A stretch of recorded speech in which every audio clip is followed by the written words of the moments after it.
Bonjour à tous et bienvenue dans cette nouvelle vidéo. Nous allons continuer tout simplement de créer notre petit logiciel qui nous permet d'interagir avec l'API REST de WordPress, autrement dit avec notre site WordPress grâce à ce qu'on appelle une API. Je vous ai exposé ce que c'était qu'une API et donc grâce à un petit logiciel qu'on est en train de créer nous-mêmes sur Linux, Mac et Windows, puisque on le fait en Python avec Tkinter, eh bien on peut l'avoir donc en portabilité maximum, c'est-à-dire sur tous les systèmes possibles et inimaginables, puisque Python est accessible partout. Donc ça, c'est plutôt cool. Donc on a vu comment est-ce qu'on pouvait créer un article, comment est-ce qu'on pouvait prendre les catégories qui sont déjà sur notre WordPress et les afficher, mais également pouvoir les sélectionner pour les associer à l'article, créer une nouvelle catégorie, créer un nouveau tag, associer les tags à un nouvel article, créer et importer une image, l'associer à l'article et envoyer le tout pour que on n'ait pas besoin de rentrer sur l'interface de WordPress. Vous savez comme moi que lorsque vous avez quelqu'un qui veut créer un article, eh bien quand vous regardez un petit peu un article, par exemple vous voulez ajouter un article, eh bien vous vous rendez compte que c'est assez galère de voir un petit peu bien les différents blocs qu'il faut choisir, les choses comme ça. Voilà, il faut choisir ci, puis après on veut mettre un titre, il faut mettre ça, puis après il faut mettre une image, etc., etc. Voilà, c'est vrai que ça peut rebuter certaines personnes qui n'ont absolument pas envie de mettre des mains dans des espèces de codes, de choses comme ça. C'est vrai que c'est pas très facile à faire, et puis ça évite aussi de donner accès à l'interface complète à des gens qui seraient juste là pour écrire des titres, et donc comme ça c'est une manière sécurisée aussi de gérer les choses. Voilà donc un petit peu ce qu'on a fait jusqu'à présent. On a géré pas mal de choses, on a appris comment ça fonctionnait, comment lister nos catégories, comment envoyer des catégories, comment créer des catégories, comment envoyer une image seule, comment envoyer un article sans image, comment envoyer un article avec image. Bref, on a vu tout ça. On n'a pas vu la partie graphique encore, on va la voir très prochainement. En attendant, aujourd'hui, on va voir comment on affiche nos catégories pour qu'elles soient lisibles pour nous, d'accord? Parce qu'à chaque fois que vous affichez les catégories, comme on avait vu la dernière fois, eh bien en fait on se retrouve avec ceci. Voilà, il nous importe tout ça. Alors bon, c'est pas très visuel pour un être humain, pour un ordinateur c'est très clair, mais pour nous c'est pas idéal. Donc on va rendre ça beaucoup plus clair en mettant juste les noms qui nous intéressent. Et on va faire ça dans cette vidéo. Alors si vous êtes prêts, on y va. Pensez à vous abonner, pensez à liker et pensez à mettre un petit commentaire si vous avez besoin. Nous allons dès maintenant donc nous intéresser au fichier ici connexion.py qu'on avait déjà créé la dernière fois. Donc on va bien s'indenter pour pouvoir être dans notre classe, donc il faut se mettre à la suite de tout cela et donc ça devrait marcher. Donc ici on va faire par exemple on va faire lister les cat et tag VP, d'accord, qui sont présents sur WordPress. Donc pour ça on va faire def, on va faire lister catégorie par exemple, catégorie, d'accord. Ici on va mettre tout simplement le petit mot clé self. Très bien, une fois que c'est fait, on va faire comme ça et on va faire, alors moi je mets réponse, mais vous mettez ce que vous voulez comme mot-clé bien évidemment. Ici donc on va faire tout simplement request, je ne vous l'apprends plus, ça fait quelques séances qu'on travaille comme ça, d'accord. Point get du coup, puisque pour une fois on va chercher de l'info, post pour envoyer, get pour recevoir. Ici donc on va aller dans self.url, d'accord, pour récupérer notre URL, auquel on va concaténer catégorie. D'accord, puisque c'est ça que nous voulons, d'accord, catégorise, ok, et sur lequel on va ajouter le headers égale, et headers, tiens ça n'existe pas, ok. Et ici, donc, nous, il s'appelle self.entête. Voilà, c'est beau comme tout, n'est-ce pas? Alors ici, je ne vais pas faire un print réponse parce qu'il n'y a aucun intérêt de l'afficher en console. D'ailleurs, ici, je ne vais pas afficher de console. Les gens n'ont pas envie d'avoir une espèce de console qui s'ouvre avec plein de choses bizarres qui s'affichent quand ils ouvrent un programme.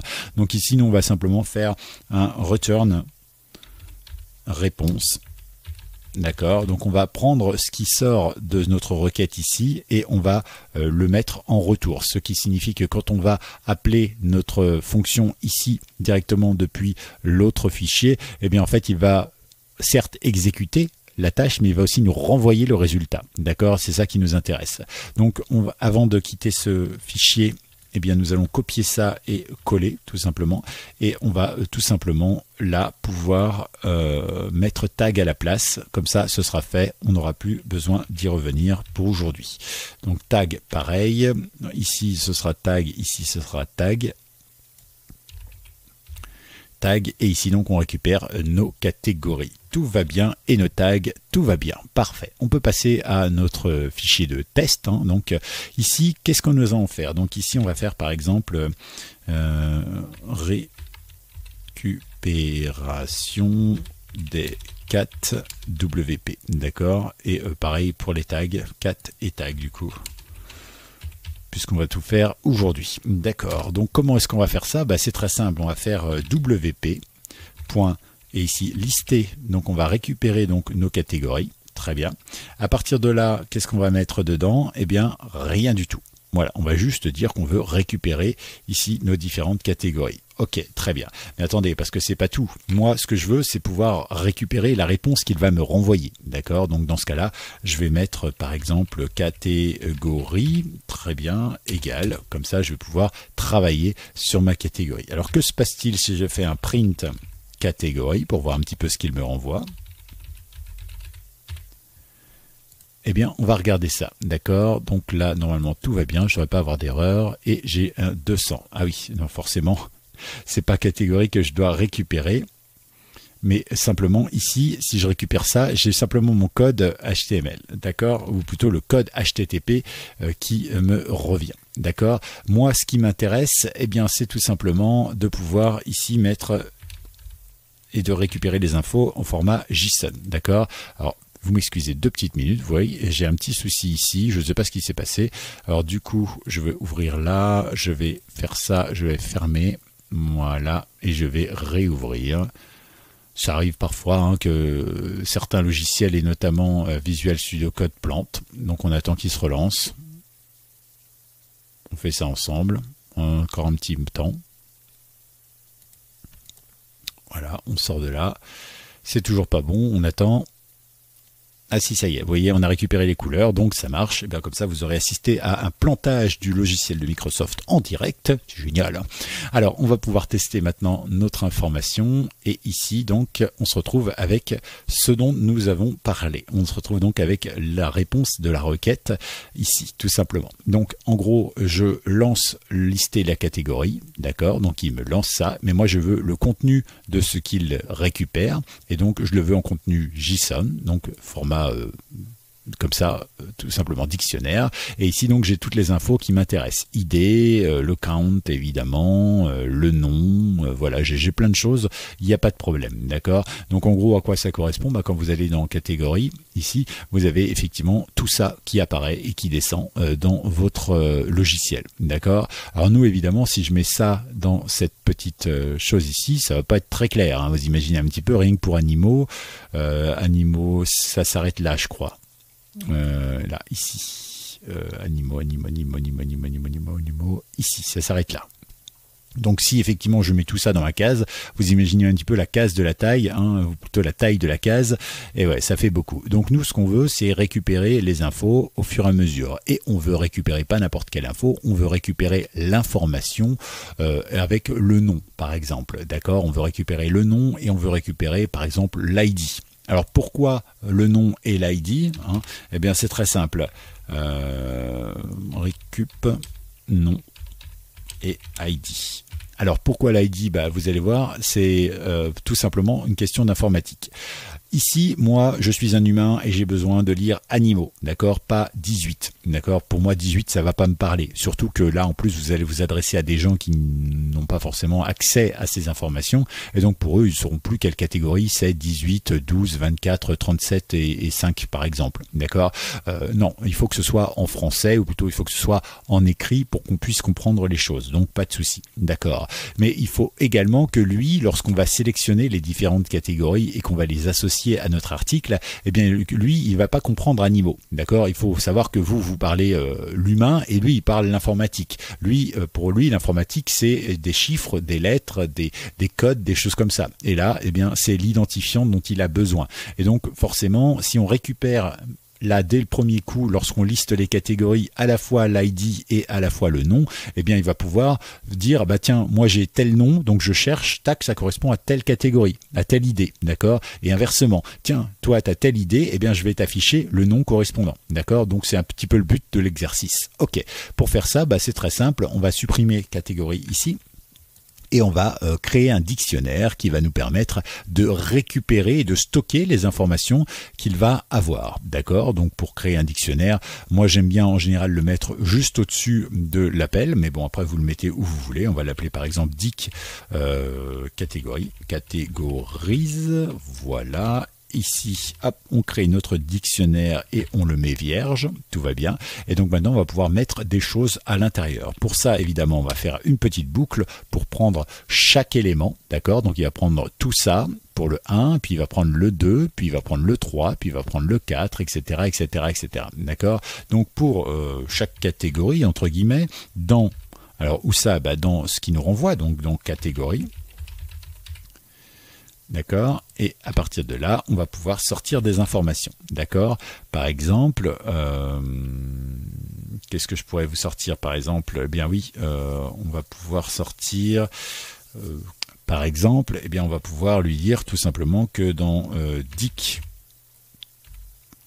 catégorie, d'accord, donc dans notre dictionnaire, on va lui ajouter donc en clé, hein, puisque je vous rappelle que ça fonctionne un dictionnaire clé-valeur, eh bien on va lui ajouter donc ce qu'il y a dans catégorie, mais uniquement la clé qui s'appellerait ID, d'accord, hein, qu'on retrouve ici, la clé ID. Ok, et cette clé ID, en fait, elle va correspondre à une valeur, et cette valeur, je vais la trouver dans cat, d'accord, et ici, name.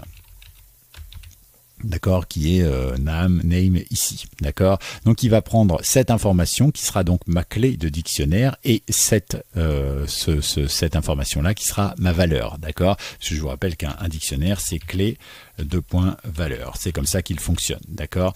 Ok, très bien, on aurait pu le mettre dans l'ordre, ça aurait été mieux en termes de mots, hein, valeur, voilà comme ça. Et décidément. Je vais être un peu dyslexique hein, dans ma vie, voilà, c'est pas une tare, mais c'est vrai que c'est un peu embêtant. Ok, donc voilà, vous avez bien compris le système. Ok, donc à partir de là, pour chaque élément, il va me récupérer l'identifiant et il va me le mettre avec une valeur, et la valeur, ce sera le nom. Très bien. Pour vérifier que ça fonctionne bien et que je ne me suis pas trompé, on va faire un simple print ici, et on va faire dic...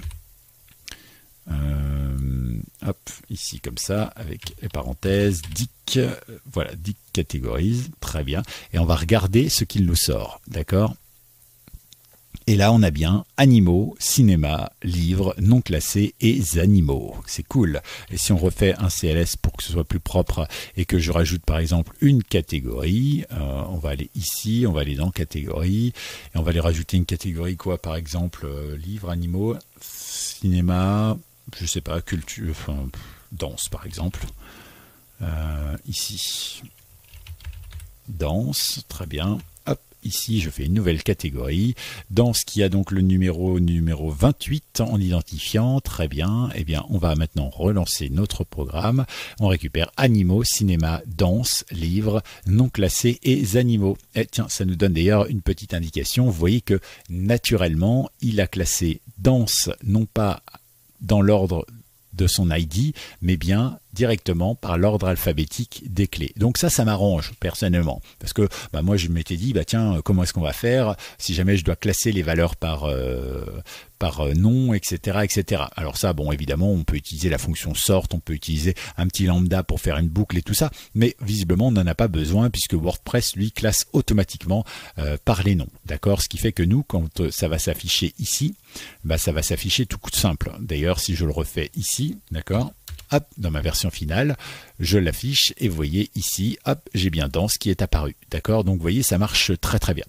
Bon, bah ça c'est plutôt cool, ça veut dire que ça marche parfaitement pour ça. Alors ce qu'on va faire ici, est-ce que j'ai besoin de print catégorie? Non, je n'ai pas besoin, mais je vais le garder quand même. Donc ici, moi, je vais le couper, d'accord? Et je vais tout simplement faire ici, par exemple, appel à une fonction, d'accord? Je vais mettre tout ça ici dans une fonction spéciale, ici, hop, ici. Voilà, et ici, donc, on va mettre def lister catégorie underscore WP, par exemple. On s'en fiche un peu. Voilà.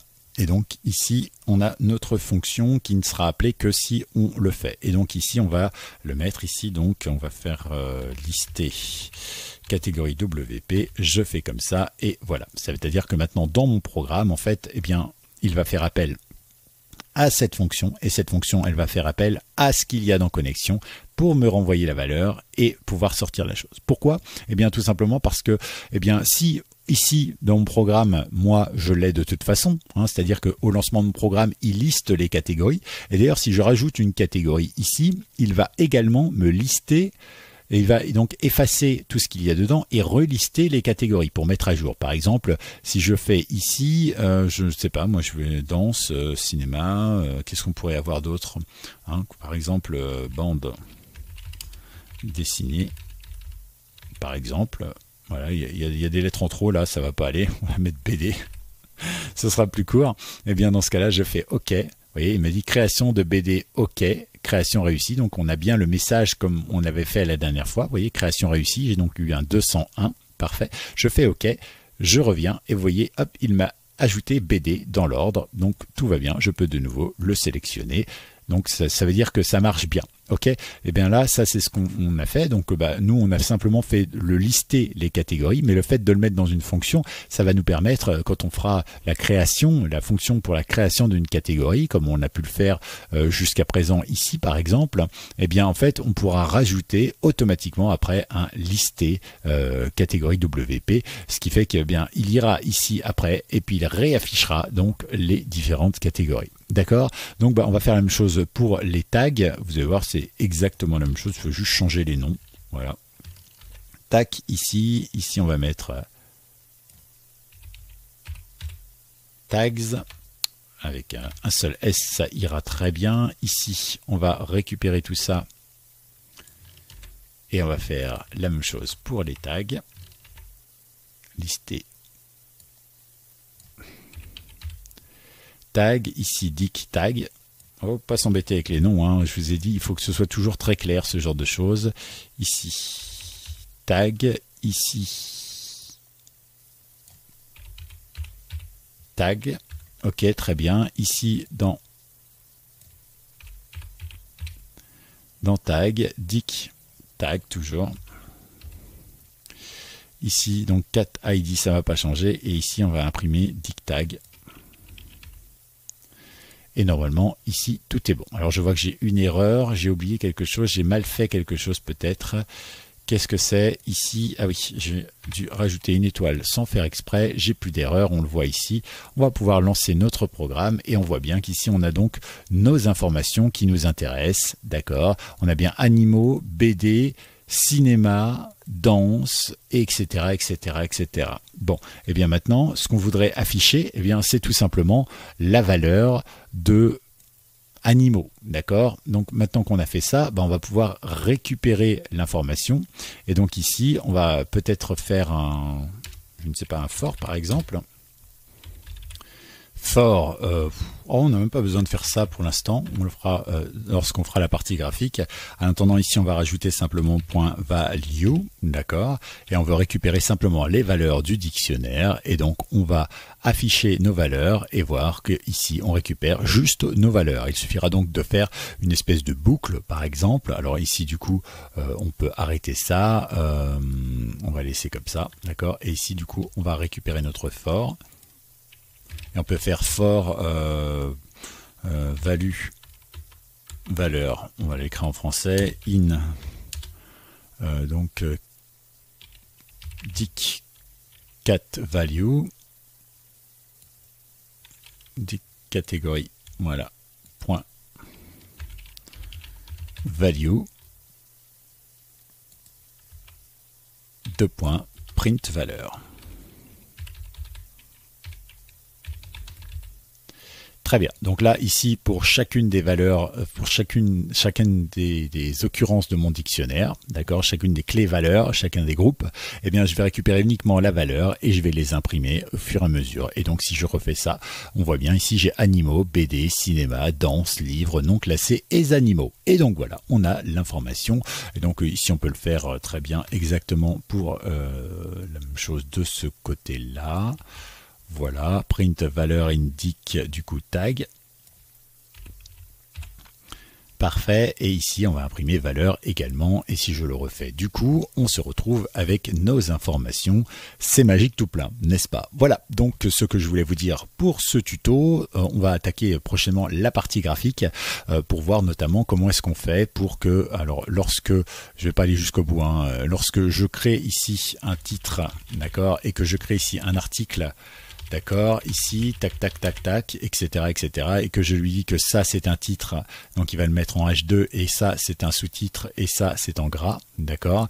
Eh bien, comment est-ce que lui va faire après pour transformer ça en HTML, c'est-à-dire le langage compréhensible par WordPress, pour que, eh bien, effectivement, ça apparaisse exactement de la manière dont je l'ai fait, pour que ce soit exactement pareil, hein, directement sur notre WordPress. Voilà, d'ailleurs, si j'appuyais maintenant, ici, crac, je choisis une image, on va reprendre Echo, tout simplement, voilà, et on va envoyer.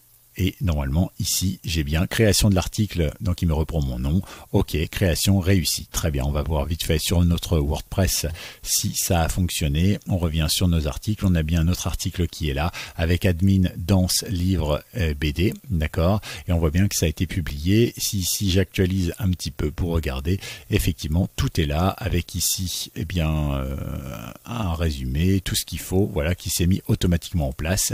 Et si je vais dans médias, normalement ici, hop, et je récupère tout plein d'informations directement, tout est tagué. Voilà, donc vous voyez, hein, c'est exactement ce qu'on va faire. Et comment est-ce qu'on va le faire? Eh bien, le mieux, c'est de s'abonner pour ne manquer aucune des prochaines vidéos. À tout bientôt.